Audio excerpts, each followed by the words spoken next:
Allahumma salli wa sallim ala Sayyidina Muhammadin wa ala alihi wa sahbihi wa atba'ihi ajma'in.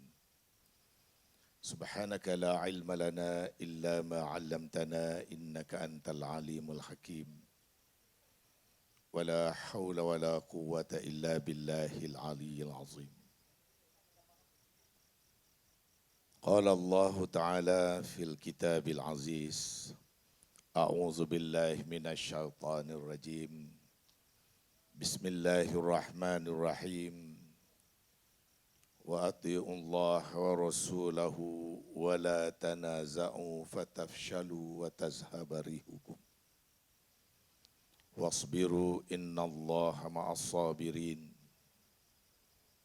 Taatlah pada Allah dan Rasul serta jangan bertelagah, jangan bertelingkah.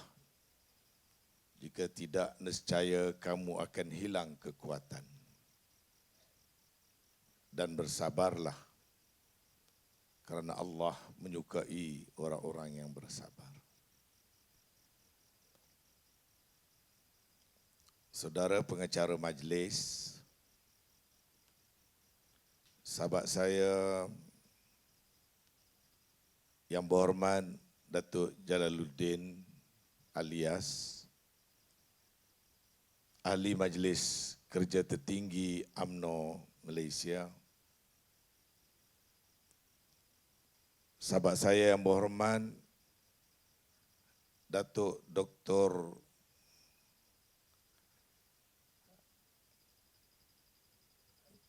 Khairuddin At-Takiri.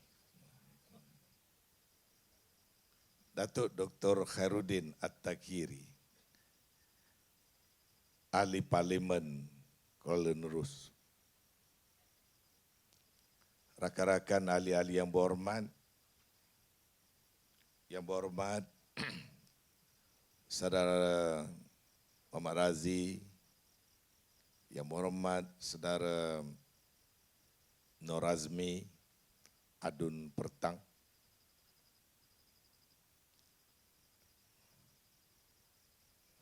ini nak sebut pun kekok. Sebab dia jadi orang besar PAS Negeri Sembilan. Saya orang besar PAS Kelantan, kami sepupu. Adik-beradik. Yang berbahagia Tuan Haji Hassan Muhammad, Timbalan Pesuruhjaya 2 PAS Negeri Sembilan. Yang berbahagia Tuan Haji Norman, dia panggil apa, yang dipertua PAS kawasan Jelebu. Rakan-rakan pimpinan kedua-dua parti di Jelebu ini. Para hadirin hadirat yang dirahmati Allah sekalian.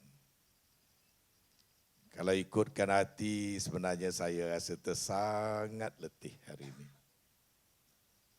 Pagi tadi bangun pukul 4.30 pagi, pukul 7 dah ada di KLIA, tengah hari tadi di Kelantan, petang tadi singgah sebentar di Selangor, check in, tinggal dulu beg kat situ, malam ni kat sini, pagi esok Penang, malam esok di Perak insya-Allah. 24 jam, 6 buah negeri. Round perjuangan muafakat nasional punya pasal. Mujurlah, saya ni masih muda lagi, baru 36 tahun. Dulu-dulu, waktu berjuang, waktu tenaga banyak, kederak banyak, tak adalah susah macam sekarang. Datang ke Jelebu sebagai menteri, Menteri Luar Bandar, Menteri Belia dan Sukan. Mudah rupanya jadi kerajaan ni. Maklumlah kita tak biasa jadi pembangkang. Dr. Khairuddin memang dah selama-lama pembangkang. Bila dah jadi pembangkang, dahlah ceramah banyak. Patutnya kita ceramah, orang bayar pada kita. Ni kita lah, kita ceramah, kita pula kena bayar pula lagi. Kalau dah seminggu 5 kali ceramah, sekali holo 100 dah 500. Sebulan dah kena 2,000. Itu bahagian taruh dalam plastik beg saja. Bagaimana dengan minyak keretanya? Bukan tuan-tuan bayar pun. Tok Jalal tahu menjemput je. Tapi mujulah hari ini, alhamdulillah, dia jamu saya dengan ayam hutan, masak lomak cili api. Alhamdulillah tuan-tuan, saya ni taklah lama dalam politik. Ahli UMNO-nya nombor 000124 daripada 3.6 juta. 124 daripada 3.6 juta. Taklah lama sangat jadi ahli UMNO ni, 40 tahun lebih. Jadi ketua UMNO bahagian Keterer pun tak lama, baru 33 tahun ketua bahagian. Tok Jalal berapa tahun? Baru 33 tahun. Tapi lazimnya saya berpolitik, sebahagian besar daripada vocabulary politik ataupun kamus politik, duk fikir macam mana cara nak lawan PAS. Daripada muda sampai kalau dah tak berapa muda. Ilmu ceramah, duk fikir macam mana nak meyakinkan rakyat, jangan pakai PAS. Saya rasa kawan-kawan dalam PAS pun juga macam tu. Bertahun-tahun berpolitik, cari jalan supaya macam mana orang jangan pakai UMNO. Walhal dua parti ini, adik-beradik yang dekat sangat. Ini bulan 11, baru-baru ni baru genap 68 tahun usia PAS dibentuk. Parti PAS ini terbentuk dalam tahun 1951. 5 tahun selepas orang Melayu yang sekian lama tak reti nak bersatu, tak reti nak berpolitik, tak reti nak buat parti, akhirnya buat parti, buat pertama kali selepas 446 tahun tak reti nak atur diri sendiri. 446 tahun urusan politik, urusan nak merintah tak ada dalam kepala otak orang Melayu. Datang Portugis, tak apalah, pakai duduk sajalah bawah Portugis. Tak ada sejarah orang Melayu berani dan berjaya menghalau Portugis.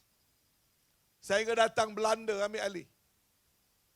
Duduklah kita orang Melayu, tanah Melayu ni, di bawah Belanda. Juga tak ada dalam sejarah orang kita pandai nak lawan Belanda, nak ambil kuasa pemerintahan. Tak ada. Sehingga datang Inggeris. Pun macam tu juga, tak erti macam mana nak tolak Inggeris. Adalah cuba sikit-sikit sana sini. Datuk Paduka Marajalela sikit, Datuk Bahaman sikit, Mak Kilau sikit, Tok Janggut sikit. Tu pun semua kena pukulan KO dengan orang putih. Semua ranap. Sehingga datang Jepun, tolong halau orang putih. Balik Jepun, orang putih datang semula. Sedar tak sedar 446 tahun.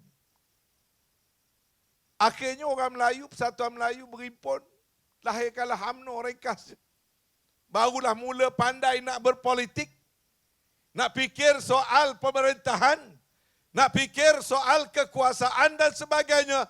Tak dan lama, 5 tahun saja. Pada tahun 1951, UMNO pecah jadi 2 parti. Selepas pada itu macam-macam sejarah lah. Tidak jadi aspek yang saya nak kupas pada malam ini. Nak ceritanya, UMNO dan PAS ni DNA-nya satu. Baka keturunannya satu. Asalnya satu, nawaitunya satu, cuma berbeza cara dan pendapat. Kerana barangkali PAS merasakan cara yang UMNO bawa tak cukup baik untuk mencapai matlamat yang sama. Maka perbezaan cara itu, maka berlawanlah. Sekali berlawan, sekali baik, sekali berlawan, sekali baik. Pilihan raya 55 berlawan, UMNO dapat banyak kursi, PAS dapat 2 kursi, 59 berlawan. Lepas tu baik balik, kemudian wujud Barisan Nasional. Jangan terlupa, waktu nak buat Barisan Nasional tu, PAS pun tolong buat sama Barisan Nasional. Nama Barisan Nasional tu pun saya baca sejarah, Datuk Asri yang bagi. Asalnya saya lupa nama barisan apa asalnya. Nama lain. Datuk Asri lah mencadangkan nama Barisan Nasional tu. Baik. Merintah bersama sekejap, berpecah lagi. Dan hari ini kita berada pada satu titik yang baru. Datuk Dr. Takiruddin telah pun tadi menghuraikan baik UMNO atau PAS, prinsip kita adalah berjuang atas asas kesedaran dan tanggungjawab keagamaan. Cara mungkin berbeza-beza, tapi tidak pernah lari daripada matlamat untuk mencapai keredaan Allah dan kerana Allah. Tidak terwujud pembentukan parti politik di tanah Melayu kalau tidak didokong oleh roh dan semangat kesedaran di kalangan umat-umat Islam. Kerana dalam Islam itu sendiri, tadi telah dikupaskan dengan panjang lebar, menegakkan agama Allah adalah antara lain dengan menegakkan kekuasaan pemerintahan. Hatta Rasulullah sendiri yang berdakwah cara biasa di kota Mekah, berdakwah sebagai satu individu dengan cabaran-cabaran yang hebat, akhirnya berhijrah dari Makkatul Mukarramah ke Madinatul Munawwarah. Antara perkara yang dibuat di Madinah, tak buat di Mekah, adalah membentuk kekuasaan pemerintahan. Tak ada askar, adakan askar. Di Mekah tak ada askar. Di Madinah, Nabi buat askar. Di Mekah tak ada piagam. Di Madinah, Nabi buat piagam, buat undang-undang, buat peraturan. Dan urusan-urusan pentadbiran dan pemerintahan yang lain. Dan ternyata dengan adanya kuasa pemerintahan, menegakkan agama Allah itu menjadi lebih cepat, lebih mudah, lebih sempurna. Dan kesempurnaan itu bukan hanya untuk orang Islam. Apa yang dilakukan oleh Rasulullah adalah contoh yang paling indah, paling baik yang boleh kita renungkan, tuan-tuan. Yang boleh kita tiru. Bukan saja bagi orang Islam, malah juga untuk menambat keyakinan orang-orang bukan Islam. Kerana prinsip pertama menegakkan pemerintahan. Kedua, pemerintahan itu ditegakkan oleh Rasulullah dengan terlebih dahulu menyatu padukan kelompok terasnya.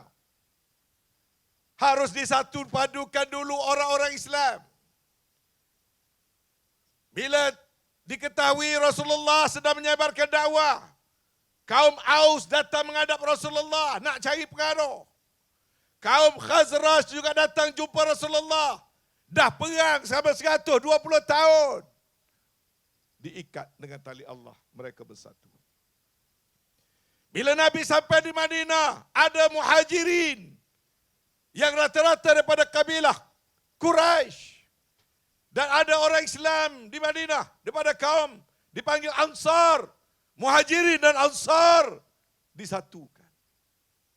Itu dipanggil penyatuan kelompok teras. Penyatuan tuai hijau. Penyatuan tuan rumah. Penyatuan yang memimpin.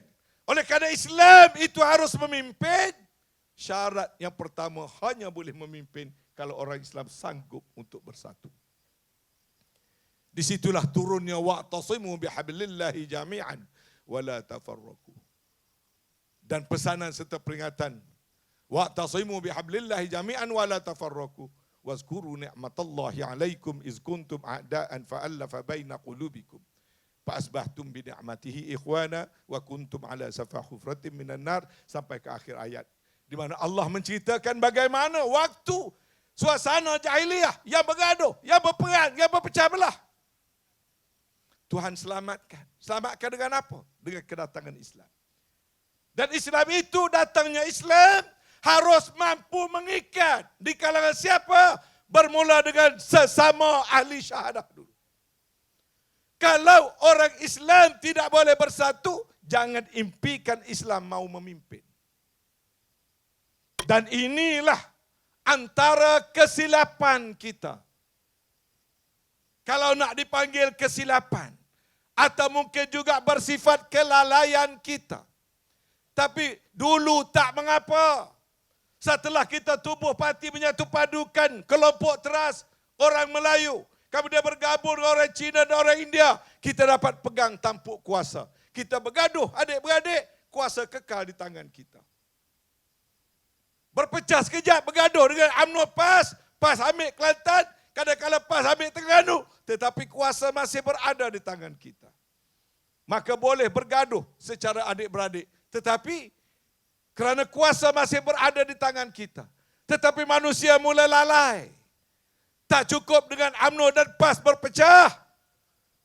UMNO tambah lagi perpecahan dan PAS pun tambah lagi perpecahan. Dalam sejarah, PAS, kemudian pernah lahir Hamim, pernah lahir Islah, pernah lahir Berjasa, dan sebagainya. Belah UMNO, lepas lahir, UMNO pecah dengan Parti Negara. Lepas tu pecah Parti Melayu Serangan 46. Lepas tu pecah dengan PAS. Lepas tu pecah dengan PKR. Sehinggalah pecahan yang terbaru. Setelah 7 dekad, 70 tahun. Dalam suasana pecah, makin kecil, maka orang-orang yang memusuhi, niat memusuhi, bukan saja memusuhi soal kaum. Saya tidak bercakap soal kaum. Mereka memusuhi apa yang telah kita bina. Kerana mereka bercita-cita nak rombak. Apakah yang telah PAS dan UMNO bina? Tuan-tuan, sekarang ni sebelah pembangkang adalah parti-parti yang wujud sebelum merdeka. UMNO tahun 46. PAS tahun 51. MCA, MIC. Ini 4 parti teras. Yang lahir sebelum merdeka. Yang ada saham dalam pembentukan perlembagaan.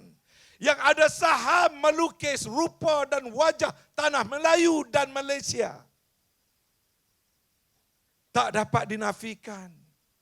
4 parti ini ada jasanya yang besar pada negara ini. Baik buruknya rupa tanah Melayu dan Malaysia ini dibina bersama oleh UMNO dan PAS dan juga orang Cina dan orang India. Dan kita menjadi negara yang agak hebat. Negara yang walau berbagai-bagai kaum aman, damai, harmoni, sejahtera. Negara yang bangkit daripada penjajahan 400 tahun lebih. Menjadi negara yang bebas, merdeka dan berdaulat. Negara yang dulu rata-rata miskin. Menjadi negara yang cukup berada. Dalam banyak perkara kita berada daripada 197 negara. Kita berada di 20 tangga yang teratas sekarang ini. Orang Melayu, orang Malaysia boleh bergerak ke asa antero dunia. Dengan boleh berasa bangga. Nak pergi ke Mekah, boleh berbangga sebagai orang Malaysia. Nak pergi ke England, boleh berbangga sebagai orang Malaysia. Nak pergi ke Jepun, boleh berbangga sebagai orang Malaysia. Kita telah membina satu imej dan nama. Saham pembinaan ini adalah UMNO, PAS, MCA dan MIC. Tapi apa terjadi kemudian? UMNO berpecah. PAS berpecah. Orang-orang Cina di Malaysia yang dulu bernaung di bawah MCA juga berpecah.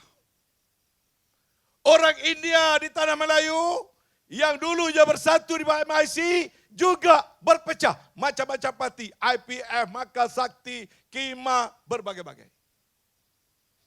Maka 4 parti politik yang telah membina asas yang kokoh dan kuat bagi negara kita, makin lama makin hilang kekuatan. Dan Allah Subhanahu Wa Taala masih terlalu sayang kepada UMNO dan PAS terutamanya. Oleh kerana UMNO dan PAS tak boleh nak cari jalan bagaimana nak bersatu. Tuhan tolong kita. Allah SWT tolong dengan cara yang tak nampak pada pemikiran manusia. Tak nampak bagi pemikiran orang politik macam saya. Yang Tuan Haji Hassan Muhammad beritahu tadi. Ayandanya dan keluarga saya memang dalam UMNO. Waktu dia jadi calon PAS, saya menteri kabinet. Saya dah jadi menteri, dah jadi orang besar dalam negara, dalam parti. Tapi sepupu saya bertanding atas tiket PAS. Dan waktu dia jadi wakil rakyat PAS, jarang-jaranglah bertemu sebab rel lain-lain, stesen pun lain-lain. Sejak ada Muafakat Nasional ni dah berapa kali dah berjumpa selalu jadi akrab. Itu baru antara Anwar Musa dengan Haji Hassan Muhammad.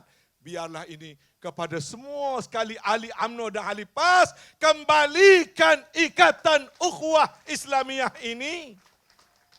Terutama sempena bulan Maulidur Rasul ini. Kerana inilah yang dibawa oleh Rasulullah, inilah yang dituntut oleh agama. Dan biarlah Muafakat Nasional ini bukan sekadar peringkat Datuk Jalal dan Tuan Haji Norman. Mari kita lihat supaya surau-surau dan masjid-masjid kita diimarahkan. Mari kita tengok di pekat-pekat kampung kebersatuan, kebersamaan kita. Ada saja bunyi ceramah program Muafakat Nasional, walaupun hujan datang keluar beramai-ramai. Sebab kita dalam proses memulakan satu perjuangan yang baru untuk kembali ke Putrajaya bersama PAS dan perbaiki kerosakan-kerosakan yang sedang parah sedang berlaku sekarang.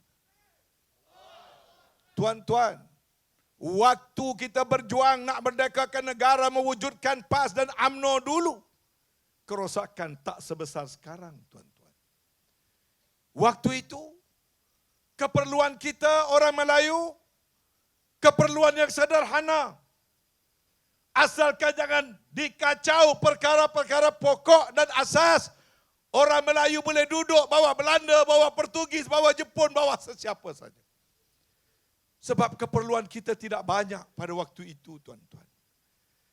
Sebab kita pun tidak ada sebuah kerajaan yang kita bina.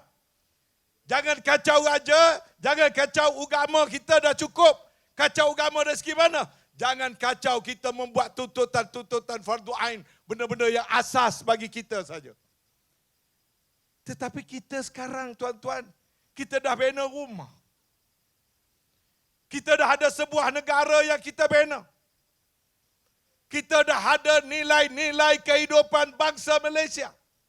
Daripada sudut agama, kita dah bina dasar-dasar tertentu. Daripada sekecil-kecil perkara-perkara biasa, soal kebebasan beragama di antara kita dan saudara kita yang bukan Islam, sampailah pada perkara-perkara pokok sistem perundangan, mahkamah syariah dan sebagainya. Yang kita tahun demi tahun, kita perkokohkan, kita perkasakan. Mengikut apa yang dituntut pada kita sebagai orang-orang Islam. Dalam negara dan tanah air kita yang majoritinya orang Islam. Tanpa mengganggu sahabat-sahabat kita orang bukan Islam. Di Kelantan, agama Islam berkembang sehingga mendapat jolokan Serambi Mekah. Tapi macam diceritakan tadilah, sejarah menjadi bukti. Kebebasan beragama di Kelantan tidak ada tara. Kalau tuan-tuan pergi ke Kelantan, tuan-tuan pergi ke Kampung Beruk, Ya, nama kampung tu Kampung Beruk. Tuan-tuan akan jumpa the lying Buddha, the longest lying Buddha. Buddha tidur yang terpanjang di Asia. Bukan di Thailand, bukan di Myanmar, bukan di Negeri Sembilan. The lying sleeping Buddha antara yang terbesar satu ketika dulu berada di Kelantan yang diperintah oleh PAS. Yang ketuanya adalah termasuk almarhum Tok Guru Ni Aziz. Lepas PAS dah merintah, Tok Guru jadi menteri besar. Daripada the lying Buddha, Tok tidur, bangun duk cokoh. The sitting Buddha. Antara the sitting Buddha yang paling besar, paling cantik, orang daripada Bangkok pun turun. The sitting Buddha. Saya lawan PAS tak kalah, lawan PAS tak kalah, lawan PAS tak kalah. Sampai 2, 3, 4 pengat tak kalah. The sitting Buddha become the standing Buddha. Bangun berdiri Buddha. Patung Buddha berdiri antara yang paling besar dalam Malaysia berada di Kelantan. Kenapa terjadi begitu? Kerana itulah indahnya Islam. Dan itulah muafakat kita dengan kaum Cina, kaum India waktu nak bina kemerdekaan dulu. Supaya rakyat Malaysia berbagai kaum ini tidur jendera, tak perlu risau, tak perlu bimbang. Soal keinginan mahu beribadat, ikut agama masing-masing. UMNO, MCA, MIC, PAS sudah bersepakat sebelum lagi Lord Reid nak menggubal perlembagaan. Telah ditulis, macam kata Datuk Khairuddin tadi, dalam perkara 3. Tapi perkara 3 itu juga adalah prinsip mengikut Islam. Selari dengan Qul ya ayyuhal kafirun la a'budu ma ta'buduna wala antum 'abiduna ma a'budu wala ana 'abidum ma 'abadtum wala antum 'abiduna ma a'budu lakum dinukum waliyadin. Katakanlah pada orang-orang bukan syahadah, orang-orang kafir, aku tidak akan menyembah apa yang kamu sembah dan kamu tidak akan menyembah apa yang aku sembah. Aku tidak akan beribadat cara mana kamu beribadat. Dan kamu tidak akan beribadat cara mana aku beribadat. Lakum dinukum waliyadin. Bagi kita agama kita, bagi mereka agama mereka. Itulah indahnya Islam. Itu asas yang telah kita bina. Dari sudut keagamaan. Tetapi jangan sekali-kali dihalang untuk orang Islam. Nak menyebarkan Islam. Nak mengukuhkan sistem perundangan Islam. Bila ada keupayaan dan kemampuan.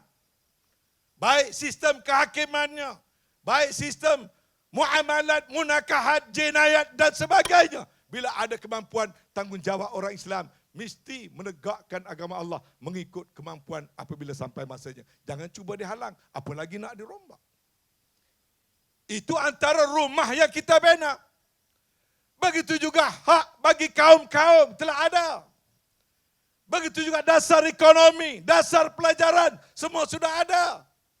Dasar pemerintahan berasaskan prinsip raja berperlembagaan dan demokrasi berparlimen.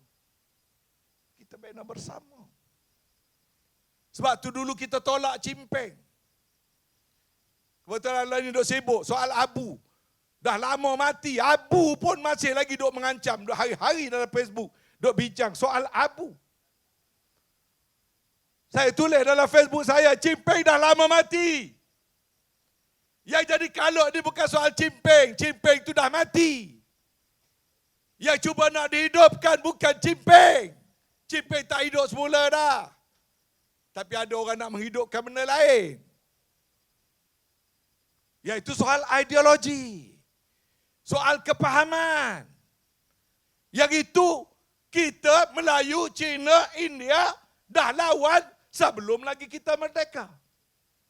Yang lawan komunis tuan-tuan bukan orang Melayu saja. Orang asli pun lawan. Orang Cina pun lawan. Orang India pun lawan. Jadi kalau bercakap soal cimpeng, itu bukan soal perkauman. Soal ideologi. Soal cimpeng, waktu itu dia bukan nak memerdekakan negara. Cimpeng ni pendatang daripada negara Cina. Waktu itu, negara China baru diserang oleh Jepun di bawah Sino-Japanese War. Maka semangat orang Cina, termasuk Cina yang merantau, dia benci dengan Jepun. Sebab Jepun cuba menjajah Cina. Bila Jepun datang ke tanah Melayu, orang-orang Cina yang mendokong fahaman, terutamanya fahaman komunis, melancarkan perang terhadap askar Jepun dengan menubuhkan MPAJA, Malayan People's Anti-Japanese Army. Sebagai besarnya adalah orang-orang Cina, tapi ada juga yang bukan Cina, termasuk orang Melayu. Bila Jepun kena bom di Nagasaki dan Hiroshima dan Jepun berundur, maka askar MPAJA yang dulu bersebahat dengan British keluar daripada hutan kerana British tak ada, dia cuba nak membentuk pemerintahan. Lalu ditentang oleh orang Cina sendiri. Lalu ditentang oleh orang-orang Melayu. Di Batu Pahat, Kiai Saleh, sebab polis tak ada, askar tak ada, Kiai Saleh bawa parang panjang, pakai selempang merah dan pergi bunuh komunis-komunis yang cuba nak menguasai mereka. Adakah kerana marah pada Chimping atau siapa? Tidak. Sebab pahaman komunis itu bercanggah dengan ideologi kepahaman kita. Bukan saja kita orang Islam, hatta orang Cina yang tidak berminat dengan fahaman komunis. Orang Cina yang waktu itu bermastauti di tanah Melayu, mereka mau cari makan, mereka mau bernaung di bawah Raja Melayu, mereka mau duduk di tanah Melayu. Waktu itu belum ada lagi soal kad pengenalan. Mereka tak suka pada fahaman komunis. Lalu mereka tak beri kerjasama pada komunis. Orang Melayu lebih-lebih lagi sebab komunis itu menghalang kehidupan beragama. Komunis itu satu daripada ideologinya ialah tidak ada sistem beraja. Dan Chimping mau tanah Melayu ini menjadi sebahagian daripada negara berpahaman komunis, kiblat kepada Beijing. Sebab itu kita lawan. Sekarang ni ada orang cuba nak hidupkan pahaman itu dengan menyatakan Chimping pejuang kemerdekaan. Pejuang kemerdekaan tai kucing mana? Setelah British datang, 3 minggu saja antara Jepun undur dengan British datang. Bila datang semula tentera British, Parti Komunis Melaya berundur masuk hutan semula, melancarkan perang gerila, menyerang balai polis, menyerang askar. Sebab dia tak mahu British dan cara pemerintahan Britain yang membawa pentadbiran demokrasi ala Westminster. Chimping nak sistem komunis. Maka dia berundur, dia lawan secara bersenjata. Lalu orang Melayu, orang Cina, orang India, orang asli sepakat menentang pengganas komunis. Dan akhirnya UMNO, PAS, MCA, MIC berjaya mendapatkan kemerdekaan tanpa pertumpahan darah melalui perundingan dengan British. Kita semua tahu. Bila kita dah merdeka, diputuskan waktu itu antara lain rakyat berbagai kaum diberikan kad pengenalan, yakni warga negara.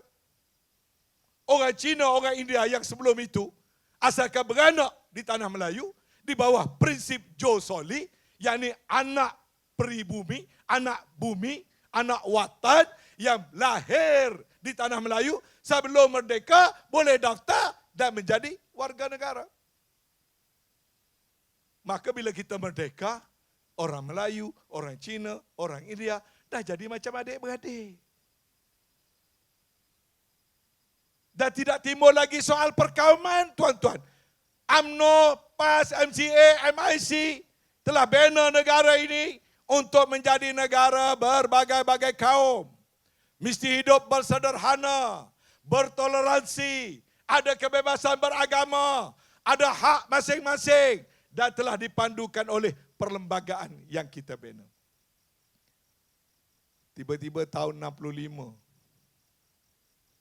parti PAP yang bertanding buat kali pertama dalam pilihan raya Tanah Melayu. Tahun 63 dia masuk, Singapura masuk. 64, 65 datang pilihan raya umum. Menang, buat pertama kalinya beberapa kursi di PAP menang. Baru dia menang sekejap, dia mula tunjuk warna dia, mereka membawa balik politik perkauman. Menghasut orang-orang Cina di bandar-bandar agar membenci orang Melayu dan cuba nak buat seperti mana yang PAP buat di Singapura. Tengku Abdul Rahman terhidu. Ini adalah benih-benih politik yang berbahaya bagi negara Malaysia. Mungkin baik bagi Singapura, tetapi tidak baik bagi Malaysia. Tengku Abdul Rahman suruh bawa usul dalam parlimen, tendang keluar parti PAP dan Singapura daripada tanah Melayu dalam tahun 66. Dan waktu itulah, bila Singapura kena tendang, parti PAP Singapura ambil beberapa orang wakil rakyat baru menang, Devan Nair, Chen Man-hin. Waktu itu Seremban telah dimenangi oleh mereka, Bangsa dimenangi oleh mereka, dan Lee Kuan Yew dari awal umur 20-an. Antara lain, maka tertubuhlah parti DAP. Saya sebut ni tuan-tuan sebab ucapan ni didengar seluruh Malaysia. Sekarang ada 450,000 orang sedang mengikuti ucapan kita ni. Tahniah Datuk Jalal, terima kasih kerana ucapan di Jelebu diikuti oleh seluruh Malaysia. Lebih pada 30-40,000 sekarang ni sedang ikuti ucapan kita. Jadi saya kurang sikit berpantun, saya berucap serius sikit hari ni. Untuk kepentingan kefahaman rakyat Malaysia. Elemen perkauman ini mula membakar semula.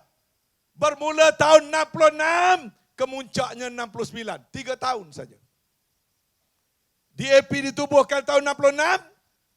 Dia berkempen di merata tempat, membakar sentimen orang Cina dengan semangat kecinaan yang melampau. Walaupun ramai juga orang Cina tak ikut, tapi ada juga yang ikut. Ringkas cerita, berlaku peristiwa 13 Mei tahun 69. Antara orang yang berperanan besar dalam DAP ketika itu adalah Lim Kit Siang. Bila saya cabar dia, dia kata dia nak dakwa saya. Saya lancarkan kempen penulisan, mengumpul bahan-bahan. Siapakah Lim Kit Siang dalam politik tanah air yang dikatakan oleh Dr. Mahathir sebagai seorang yang anti-Islam dan seorang resis. Bukan saya kata, Dr. Mahathir kata, dan Dr. Mahathir belum tarik lagi apa yang dia kata. Maka saya ulang, DAP adalah parti resis dan parti anti kepada Islam. Saya dapat dengan kerjasama pihak tertentu mengeluarkan sebuah buku. Lalu Lim Kit Siang kata nak dakwa saya. Saya dah ready dah 2-3 keping tanah untuk dijual. Nak beli lawyer, saya nak lawan Lim Kit Siang. Membuktikan dialah antara orang yang menyebabkan politik perkauman tumbuh subur dalam tanah air kita pada masa ini. Tapi hari ini dia menjadi tangan-tangan gaib. Tapi DAP masih DAP yang sama. Sebab tu orang UMNO kena faham, kita tidak pernah bergaduh ataupun benci ataupun tak sayang dengan saudara-saudara kita orang Cina. Orang PAS, orang UMNO kena bersedia untuk turut membela sahabat kita, orang Cina dan orang India apabila kita membentuk kerajaan nanti seperti mana dilakukan oleh junjungan besar Nabi Muhammad sallallahu alaihi wasallam. Dan yakinlah kita ada sejarah di seluruh dunia yang boleh kita tunjuk.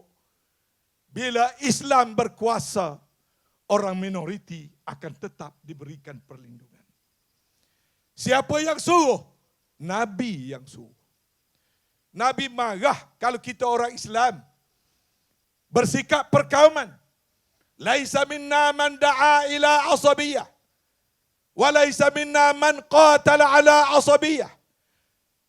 Wa laisa minna man mata ala asabiyah.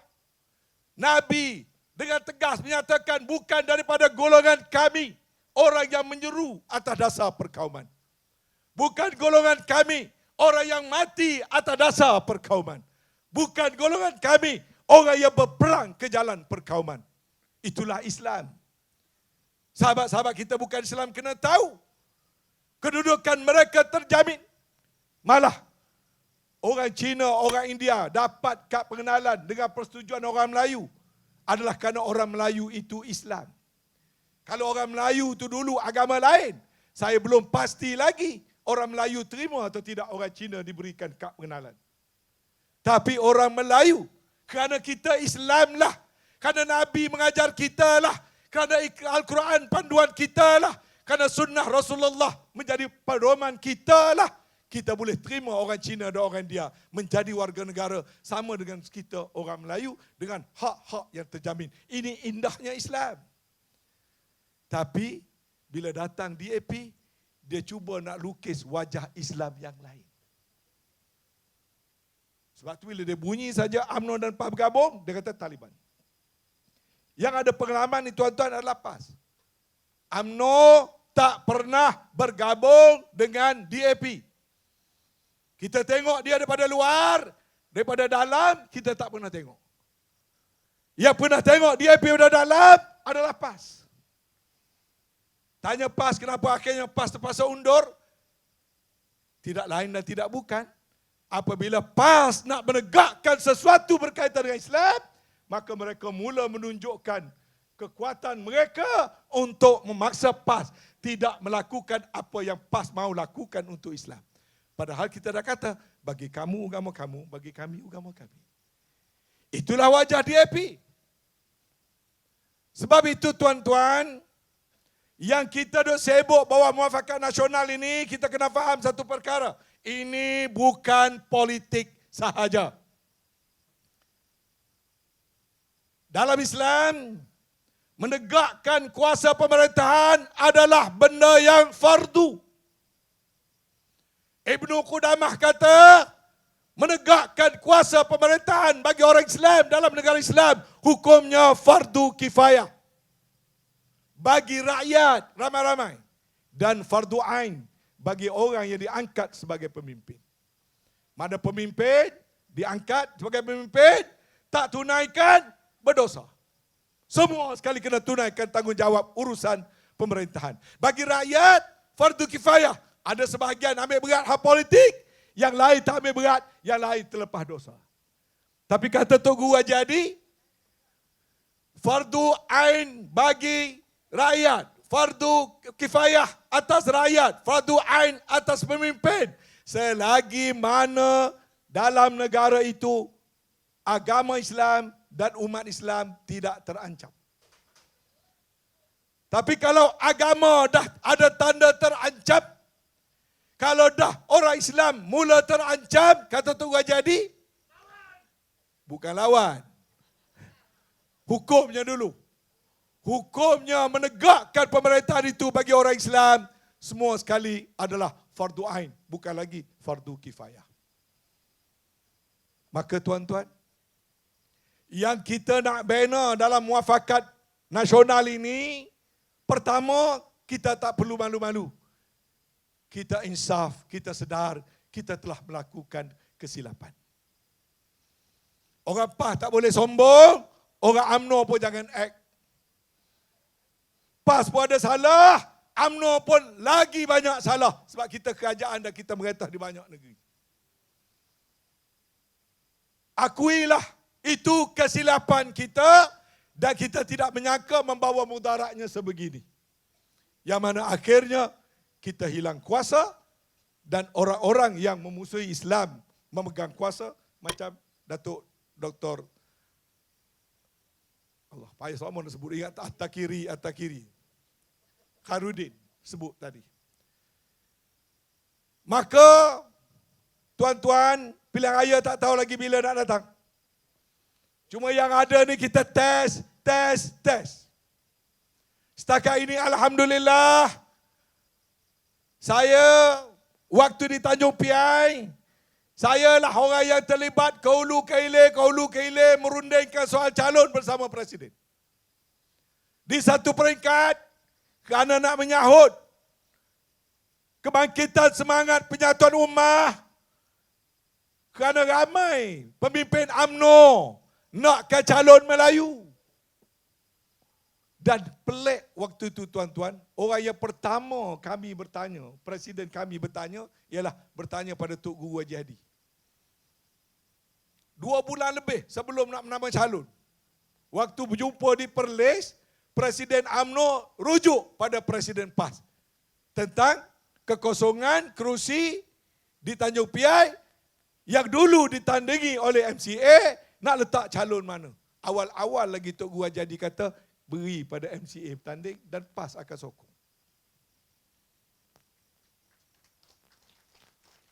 Bila bawa ayat tu pada UMNO, puak UMNO tak boleh terima. Saya lah orang yang terlibat turun ke Tanjung Piai. Berjumpa dengan pemimpin Akarumbi Tanjung Piai. Pergi jumpa Tok Imam Masjid. Tok Imam Masjid nak calon Melayu. Jumpa bahagian-bahagian nak calon Melayu. Jumpa wanita-wanita nak calon Melayu. Jumpa pemuda-pemuda nak calon Melayu. Jumpa UMNO Johor nak calon Melayu. Kita dah naik pening. PAS suruh letak calon Cina dan sedia sokong, tapi UMNO-nya nak sangat-sangat pada calon Melayu. Ringkas cerita, hari nak mengumumkan calon, kita peringkat parti UMNO buat keputusan beri pada calon Melayu. Itulah kisah sebenarnya. Hari ini bolehlah bercerita. Nak ambil iktibar bagi kita. Diputuskan calon Melayu. Saya lah orang yang memanggil orang yang telah dipilih jadi calon. Saya lah perintahkan dia suruh turun Kuala Lumpur pergi letak jawatan. Saya lah beritahu pada dia isi borang. Saya lah beritahu pada dia besok pukul 12 kita nak buat pengumuman. Saya beritahu pada dia pukul 11 bawa lawyer. Nak letak calon Melayu. Mengikut semangat UMNO pada awalnya. Kemudian bila kita runding tengok daripada berbagai-bagai sudut. Lepas 4 jam keputusan beri pada calon Melayu. Rekah cerita, tak payahlah saya beritahu detail. Dah rujuk sana, rujuk sini. Terpaksa ubah. Kena bagi balik kepada MCA.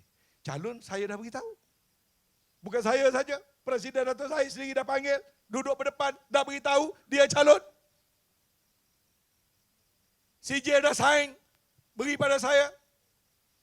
Tapi lepas runding-runding, buat putusan, bagi pada Wee Jai Seng. Dan saya diperintahkan balik semula pada Kuala Lumpur, pergi ke Johor, saya lah dikendaki berdepan dengan ketua-ketua cawangan dan ketua-ketua PDM. Daripada pukul 9 malam sampai pukul 2 pagi.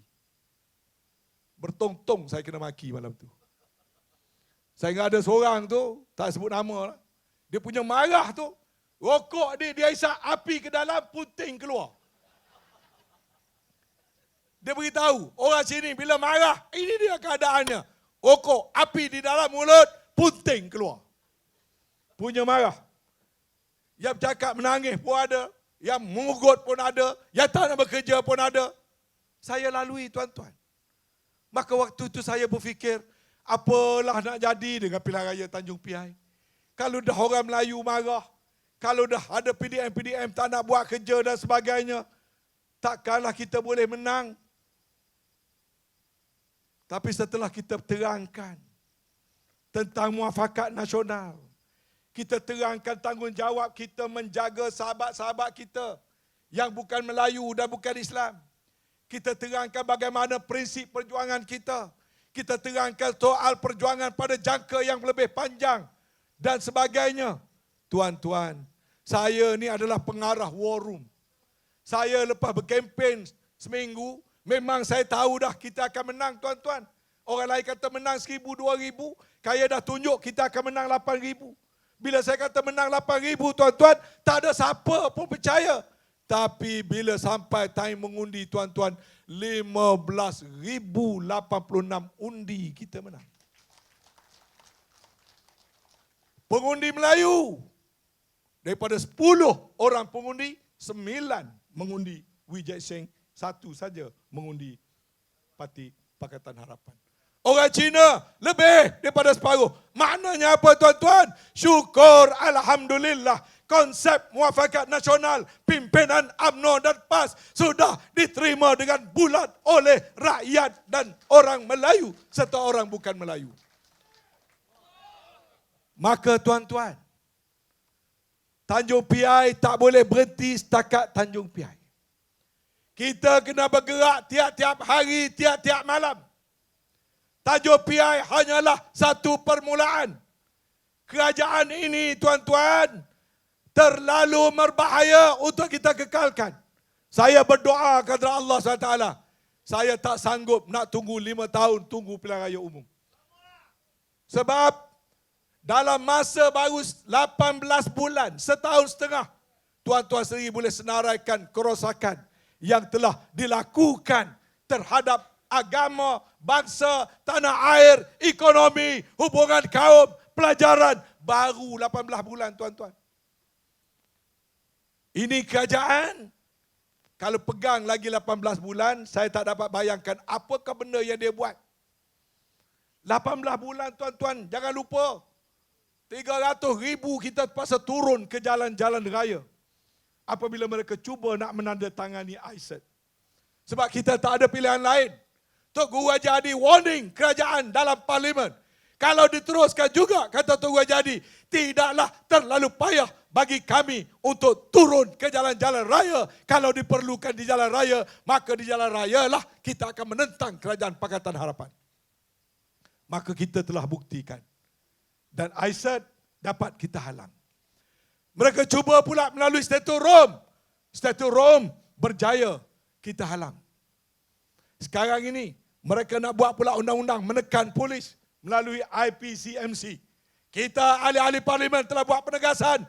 Kita tetap akan membela pasukan polis dan akan menolak IPCMC yang ditaja oleh pihak-pihak tertentu. Malam ini saya pula dapat mesej daripada pegawai-pegawai perkhidmatan awam. Pakatan Harapan sedang melantun, tukar dan menuduh pegawai-pegawai kerajaan dengan pelbagai tuduhan yang tidak adil. Dan mereka sedang menzalimi pegawai-pegawai kerajaan dengan menggunakan kuasa politik. Apalagi dalam soal ekonomi, mereka dah menganiayai petani, mereka dah menganiayai nelayan, mereka menganiayai pemandu teksi, mereka telah menganiayai pengguna tol, mereka dah menganiayai orang-orang muda dengan PTPTN, mereka telah menzalimi berbagai-bagai pihak. Maka tuan-tuan, tanggungjawab kita adalah penting. Dalam masa yang seberapa segera, kita mesti jatuhkan kerajaan Pakatan Harapan ini daripada terus memerintah negara kita.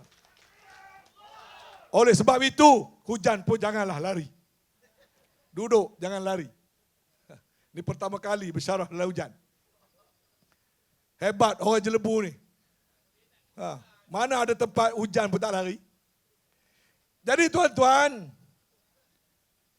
saya cuma boleh menyatakan pada tuan-tuan, minggu ini saja saya dah 2 kali, 3 kali duduk dengan pucuk pimpinan tertinggi PAS. Dalam minggu ini saja. Baik dengan Tok Guru, baik dengan Timbalan Presiden, minggu ini saja 3 round kita duduk secara senyap-senyap. Saya tak boleh beritahu apa detail perbincangan kami, cuma yang saya boleh beritahu, saya bersyukur kepada Allah SWT. Setiap kali kami duduk dengan pucuk pimpinan PAS, Presiden UMNO dan Presiden PAS, bila duduk untuk mengaturkan rancangan dan langkah kita seterusnya, UMNO dan PAS seia sekata, tidak sedikit pun ada perbezaan pendapat dan juga matlamat cara kita nak capai. Ini satu perkara yang saya orang politik pun tak sampai nak fikir, tapi inilah yang boleh saya beri jaminan pada tuan-tuan, kita sudah ada satu roadmap dan hala tuju yang jelas. Yang penting, orang PAS duduk, jaga parti PAS baik-baik, bersatu padu, jangan bercerai-berai. Orang UMNO, wakil rakyat UMNO, ahli parlimen UMNO, duduk baik-baik, bersatu padu, jangan bercerai-berai. Kemudian antara UMNO dan PAS, orang cuba nak pecah belah di tengah-tengah. Maka jaga hubungan daripada atas sampai bawah supaya solidariti orang UMNO dan orang PAS juga kokoh, kerana apabila UMNO dan PAS kokoh, kita sudah ada menunggu di pintu depan kita beberapa lagi sahabat-sahabat yang akan bersama dalam muafakat nasional untuk menukarkan kerajaan yang ada. Saya boleh gambarkan setakat itu. Pada masa yang sama, Macam Datuk Dr. Khairuddin kata tadi, di sebelah sana juga ada berlaku perpecahan daripada dalam. Kami tidak minat nak campur. Dia nak ada 2 kepala, 3 kepala, 4 kepala. Pada kami, Allah SWT lah yang menolong kita. Dalam masa 18 bulan ni tuan-tuan, kerja kita jadi mudah sebab Tuhan tolong. Tuhan rasa payah kita nak test, Tuhan bagi gila-gila. Mula-mula kursi lawan dengan PKR, lepas tu lawan dengan Bersatu, lepas tu kita lawan dengan, apa lagi parti kita lawan? Lawan di AP, ya. Cameron Highland lawan di AP, kita menang. Pergi di Semenjak lawan Bersatu, kita menang. Pergi Rantau, kita lawan PKR, kita menang. Lepas tu balik pula lawan Bersatu di Tanjung Piai, kita menang. Tak lama lagi bakal adalah pula dari kursi amanah, kita lawan lagi banyak, kita menang, insya-Allah.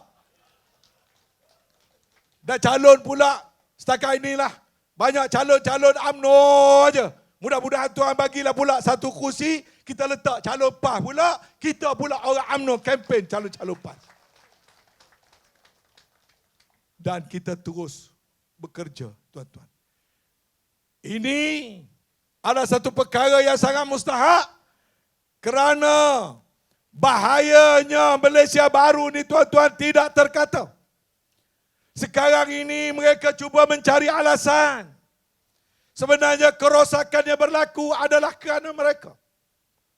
Dia cuba cari alasan, dia kata kerana kerosakan yang ditinggalkan oleh Kerajaan Barisan Nasional. Zaman Barisan Nasional ada susah macam sekarang? Zaman Barisan Nasional, kita tak akui, kita akui ada juga kesusahan, tapi tidak seburuk sekarang. Sebenarnya masalah berlaku kerana mereka. Hari pertama mereka mengambil alih, apabila mereka membatalkan saja GST, kantung negara miskin 24 bilion.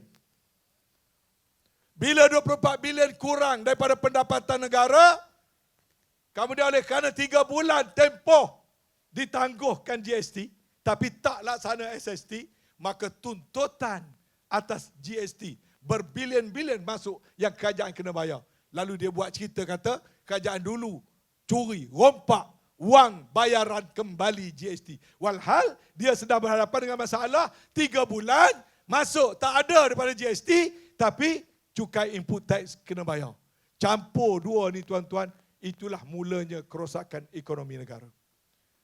Lalu dia ambil duit Petronas. Bila dah ambil duit Petronas, dia telah memberi signal yang tak molek kepada pasaran saham. Dia cuba nak ambil duit khazanah, dia cuba jual aset khazanah, dia cuba ambil duit Petronas, maka pasaran saham pula react dengan cara negatif. Akibatnya tuan-tuan, 18 tahun pemerintah, market capitalization kita telah surut lebih daripada 300 ribu juta. 300 bilion. Dan inilah yang sedang mengekang kerajaan sekarang. Bukan kerana masalah dulu, tapi kerana masalah mereka sendiri. Dan keadaan ini tidak akan bertambah baik, tuan-tuan. Kena pula dengan kesilapan-kesilapan mereka dalam hubungan diplomatik dengan China, dalam hubungan diplomatik dengan India dan sebagainya, menyebabkan pula harga komoditi dan sebagainya turun. Terlalu panjang saya nak kupas yang itu. Cuma yang dapat saya rumuskan, tuan-tuan, pertama, kita mesti menegakkan kembali pemerintahan di tangan kita. Satu. Yang kedua, nak kembali menegakkan pemerintahan, kita kena kembali bersatu dalam arti kata yang sebenarnya. Tuan-tuan, tak lama lagi banyak akan turun durian-durian runtuh. Dekat pilihan raya, mereka akan menyogok kita. Mereka akan tawarkan dengan benda-benda baru. Masa tu baru dia nak bagi itu, nak bagi ini. Dengan harapan kita semua rakyat boleh dibeli dan tidak akan jatuhkan Pakatan Harapan. Tuan-tuan, kalau bagi apa pun ambil. Tugas kerajaan memang kena bagi. Nak bagi jalan ambil. Nak bagi jambatan ambil. Nak bagi duit ambil. Nak bagi bantuan apa ambil. Tapi pangkah kita mesti tetapkan. Kita mengharamkan tangan kita mengundi Pakatan Harapan dalam pilihan raya yang akan datang ini. Setelah kita mendapat kekuasaan, keazaman UMNO dan PAS, kita telah membentuk satu jawatan kuasa. Kita terpaksa melukis semula roadmap kita. harapan baru bagi rakyat terpaksa disusun semula. PAS dan UMNO, untuk makluman tuan-tuan, telah membentuk satu jawatan kuasa mulai minggu ini. Dan mulai minggu ini, satu sekretariat tetap di tingkat 26 PWTC akan menempatkan kaki tangan PAS dan UMNO untuk menyusun Malaysia yang lebih baru, untuk memberikan pembelaan kepada rakyat. Dan selepas ini akan ada rancangan-rancangan. Kita akan bertemu dengan belia, orang muda, orang agama, pelabur dan sebagainya untuk kita menyusun semula Malaysia yang sedang dirosakkan oleh Pakatan Harapan. Sebab kerjanya bukan mudah dan kita tak nak buat macam Pakatan Harapan. Dekat nak pilihan raya, dia buat formula semata-mata nak menang pilihan raya. Dia janjikan bulan dan bintang. Dia janjikan benda yang dia tahu tak boleh buat. Dia janjikan benda yang boleh merosakkan negara semata-mata kerana dia nak mendapat kuasa. UMNO dan PAS tak boleh begitu. Kita sama sekali tak boleh jadi munafik. Bila bercakap, kita tidak boleh bohong. Bila berjanji, kita kena tunai. Dan bila diberikan amanah oleh rakyat semula nanti, kita memastikan kita boleh melaksanakannya. Sebab tu tuan-tuan, UMNO tak mahu kembali ke Putrajaya. Kalau kembali ke Putrajaya, UMNO seorang diri tanpa PAS. Dan PAS juga sudah tentu tidak mahu ke Putrajaya tanpa adanya UMNO. Kali ini Putrajaya adalah UMNO dan PAS serta rakan-rakan parti-parti yang lain yang berkongsi pendirian dan pendapat yang sama. Tuan-tuan sekalian, dah lebih pada pukul 12, permit sekat pukul 12, dah hujan turun, tuan-tuan tak berhenti. Saya nak jawab pantun, saya tak pandai berpantun. Jadi saya fikir, apalah nak bayar harga pantun ni. Oleh kerana saya tak kerti pantun, ada juga pantun saya, tapi pantun saya ni taklah macam pantun-pantun yang pengurusi majlis tadi. Tak? Saya ada pantun saya famous juga dulu. Badan berbulu namanya lutung. Tidak berakal walaupun berotak. Tak malu kamu wahai jelutung. Nampak cerdik tapi tak bijak. Itu pantun saya dalam parlimen.